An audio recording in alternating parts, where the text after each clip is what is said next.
ॐ यं ब्रह्मा वरुणेन्द्ररुद्रमरुतः स्तुन्वन्ति दिव्यैस्तवैर्वेदैः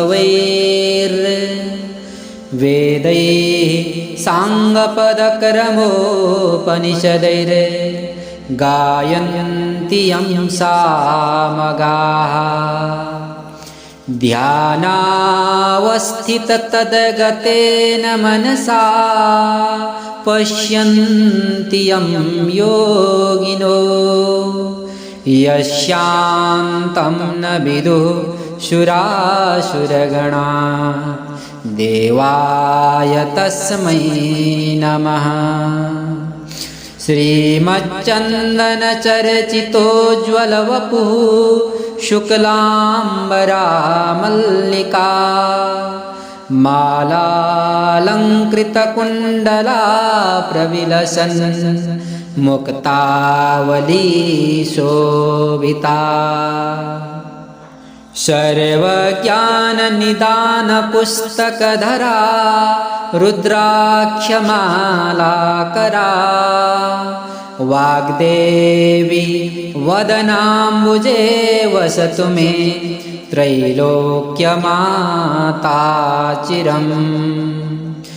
मूकं करोति वाचालं पङ्गुं लङ्घयते गिरिं यत्कृपातमहं वन्दे परमानन्दमाधवम्।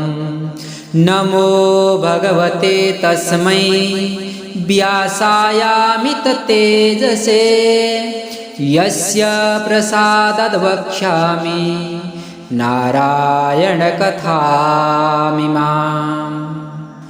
नारायणं नमस्कृत्य नरं चैव नरोत्तमं देवीं सरस्वतीं व्यासं ततो जयमुदीरयेत्। साष्टाङ्गं नमनं कृत्वा स्वस्थानीं परमेश्वरीं कथां सुधोपमां देव्याः श्रुत्वाभीष्टफलं लभेत्। ॐ श्री स्वस्थानी परमेश्वर्यै नमो नमः। अन्तिममा रहेको पुष्पाञ्जलि। ॐ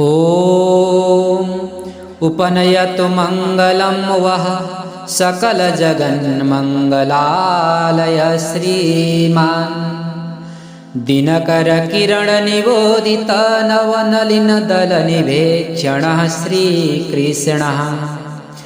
काले वर्षतु पर्जन्यः पृथिवी सस्यशालिनी देशोऽयं क्षोभरहितो ब्राह्मणाः सन्तु निर्भयाः। अपुत्राः पुत्रिणः सन्तु पुत्रिणः सन्तु पौत्रिणः निर्धनाः सधनाः सन्तु जीवन्तु शरदां शतम्। तत्रैव गङ्गा यमुना च तत्र गोदावरी सिन्धु सरस्वती च तीर्थानि सर्वाणि वसन्ति तत्र यत्राच्युतोदारकथा प्रसङ्गः।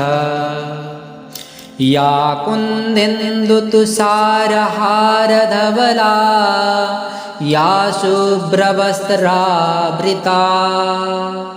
या वीणावरदण्डमण्डितकरा या श्वेतपद्मासना या ब्रह्माच्युतशङ्करप्रभृतिभिर्देवैः सदा वन्दिता सा मां पातु सरस्वती भगवती निःशेषजाड्यापहा। कायेन वाचा मनसेन्द्रियैर्वा बुद्ध्यात्मना वा नुसृते स्वभावात् करोमि यदि यत् सकलं परस्मै नारायणायेति समर्पये तत् अनन्यचेतसा भक्त्या श्रुतं यच्च कथामृतं समर्पयामि तत्सर्वं स्वस्थानीं परमेश्वरीम् ॐ श्री स्वस्थानी परमेश्वर्यै नमो नमः।